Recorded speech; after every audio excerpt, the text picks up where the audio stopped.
পঞ্চায়েত এলাকায় প্রতিটি পরিবার পিছু বছরে অন্তত 1200 টাকা করে কর আদায়ের লক্ষ্যমাত্রা বেঁধে দেওয়া হয়েছে। আর নির্ধারিত সময়ের মধ্যেই কর না মেটালে করদাতাদের বিরুদ্ধে চরম আইনি ব্যবস্থা নেওয়ার ইঙ্গিত দিয়েছে। এতদিন পরিবার পিছু বছরে গড়ে মাত্র 233 টাকা আয় হতো। পঞ্চায়েতের আর্থিক পরিকাঠামো মজবুত করতে সেই আয়ের লক্ষ্যমাত্রা এক ধাক্কায় প্রায় 4 গুণ বাড়িয়ে বছরে 1200 টাকা করা হয়েছে। কর সংগ্রহের দিনক্ষণ ঘোষণার পর মাত্র 3 সপ্তাহের মধ্যে গ্রামবাসীদের এই কর জমা দিতে হবে।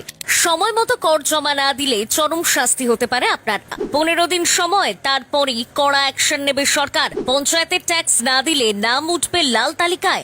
233 টাকা করে ট্যাক্সের টাকা, গ্রামের মানুষ সেই টাকাটা প্রত্যেক বছরে পে করতো কিনা সন্দেহ আছে।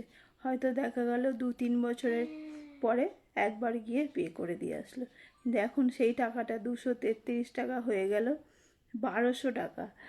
আর এখন ওই 2-3 বছর ছাড়া গিয়ে একবার পে করে দিয়ে আসলাম তা চলবে না, প্রত্যেক বছরের টাকা প্রত্যেক বছরই পে করতে হবে। এই ট্যাক্সের টাকা 233 টাকা থেকে বাড়িয়ে যে 1200 টাকা করা হলো, এটা নিয়ে তোমাদের কি মন্তব্য প্লিজ কমেন্ট করো।